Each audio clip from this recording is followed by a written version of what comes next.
Professor Dr. Simon Akindes. He is the Education and Professional Lead for the Institute for Peace and Security Studies under the Education and Professional Development Department. I thank you for being here today, and I want to start my question by saying, please tell us a bit about your background. Thank you, Nebiat. I've told you many times, Professor Doctor is not necessary. So just call me Simon and then I'll be fine, okay?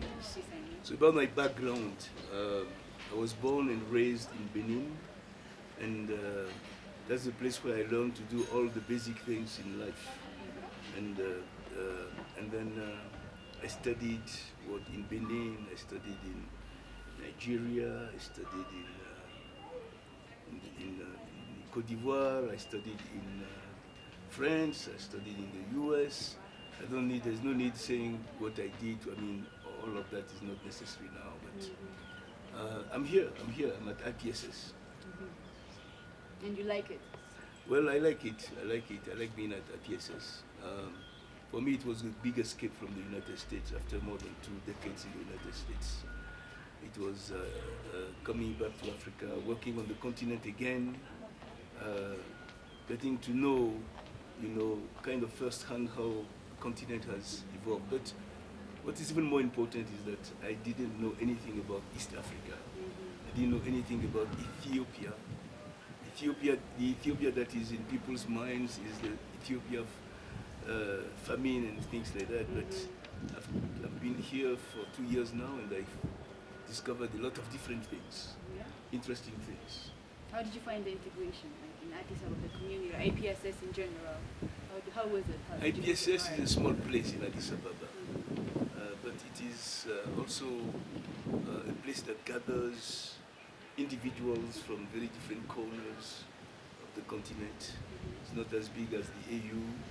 I will not say that it is a miniature AU, but IPSS has a culture that I think should be maintained. It's a culture of youth, a culture of innovation, the culture of wanting to get things going, and I think it is important. How was it? How was your stay? Oh, my stay was okay. So it's great. I don't think I like the people. I like the place where I come and work. There are probably a few things that I don't like, but this is not probably the place to talk about it. And then if I were to say that I like everything, everybody would be calling me a liar. That's very true. So that's for sure. So, but all in all, it's been a very good experience for me. It's been a very good experience. So, Addis Ababa, I've been glued to IPSS most of the time. So I would say that I didn't experience Addis Ababa the way I would have loved to experience Addis Ababa. But I've not restricted myself to IPSS. I do go out. I do go to cultural events. I just regret that there are not as many as I wish there would be. I do attend functions here and there, Alliance Française and so on and so forth. Addis Ababa is a very interesting place because supposedly the capital of Africa, right?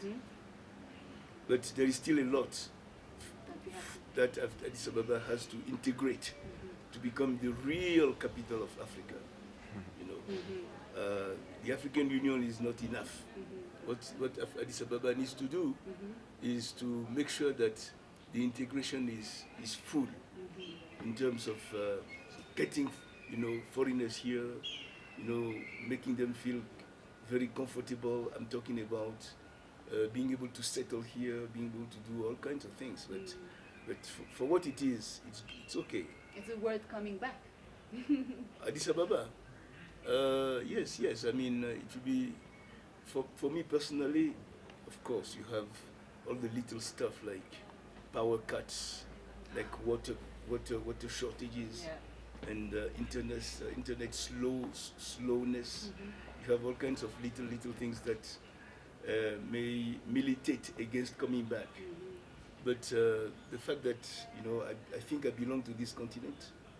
I think that I don't know much about the continent. As much as we like claiming that we are Africans, we just don't know enough of this continent. and we have to be humble enough to understand that it is the truth, Yeah. instead of claiming I'm African, and all that stuff.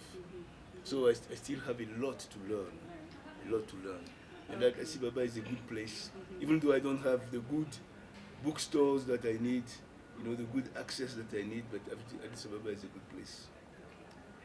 I mentioned that you're the lead for the Education and Professional Development department, and we know that under that department we have the Executive Master's course, Change Leadership, and so on and so forth. So I want you to say something about the Executive Master's course. People say it's special. What do you feel? You are the lead, you are running it, so what is your true opinion on this? Well, there is something special about the MAPSA program, and what is special about it is the possibility for people to come here and exchange ideas. In colonial times, when my parents were getting educated, they all went to Dakar in Senegal, and that was where they got their education. And in many respects, we have benefited from it as children, because they could send us to their friends to spend holidays in Côte d'Ivoire, in Togo, and in Senegal. So what I believe is that you have African unity from the top, which is not happening the way we want it to happen, but we have African unity also at the grassroots level. And those connections are very important for the making of Africa, for knowing Africa. If, for example, my kids could go to Dennis's house in Uganda and spend 1 week, 2 weeks, that's good enough for the continent. So that's something special that we need to cherish when it comes to IPSS. Another thing, education has been usually very traditional on the continent. We've been talking about an education of regurgitation, of learning things by heart, of learning things by rote. Africa cannot move if our educational system does not change. We have to be a little bit more creative. We have to bring in pleasure in education, in the sense that when you come to school or when you come to your classrooms, you need to like to be there. You need to like that. You need to like the idea that you're going to contribute something, and then you're going to contribute something nice, something valuable, instead of just coming and sitting. So this is something that I think we've been trying to do at MAPSA all these years, especially all these 2 years. It's easier said than done. How you can really, filter all those ideas into the program is a little bit more difficult. But I think that all in all, working in that direction or working towards that direction is a thing worthwhile. It is something that I've liked about being here and about MAPSA. That possibility of doing something little, and see if it can change.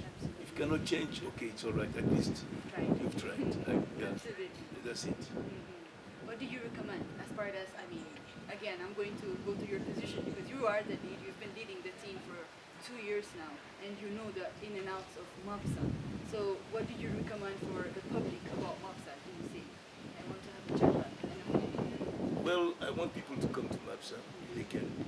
And when they come, I want them to be dedicated to MAPSA, dedicated to the idea that knowledge can be created. I want them to be dedicated to the idea that this is where you forge the continent. At least it's a little place where you forge the continent, Because for me, Africa is not a place that is. It's a place that will be. And then we are going to be the actors, the architects of that continent.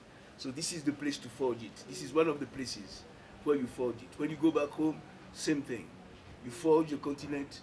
It is not a set of things that you receive and you say, well, this is it, and then this is Africa. Africa is in motion. It's dynamic. It is what we make of it. It is our consciousness of the continent, starts in a little place, but it comes alive only when we meet others, So MAPSA is a place for it. So in terms of the future of MAPSA, It's true that it's an expensive program, but it should be maintained. It should be maintained in the format in which it is, maybe with more online interactions, because distances, to cover the distances is expensive, but it is very important to bring people together. Bring people together. It's very important. That's the way we're going to change this place. I want to close the interview, but I want to give you one more chance. I want you to quote your favorite quote and we close it. Anything that's in your mind. My favorite something quote, that you like. Yeah. I have one in mind that is not by an African. It is by Eduardo Galeano, which is a Uruguayan writer that I love very much. His name? Eduardo Galeano. And what he says that we are what we are, but we are also what we do to change what we are. Absolutely. Can you say that one more time? We are what we are. We are what we are. But we are also what we do. But we are also what we do. To change. To change. What we are. What we are. Thank you very much, Simon Akindes. Thank you very much, Nebiat.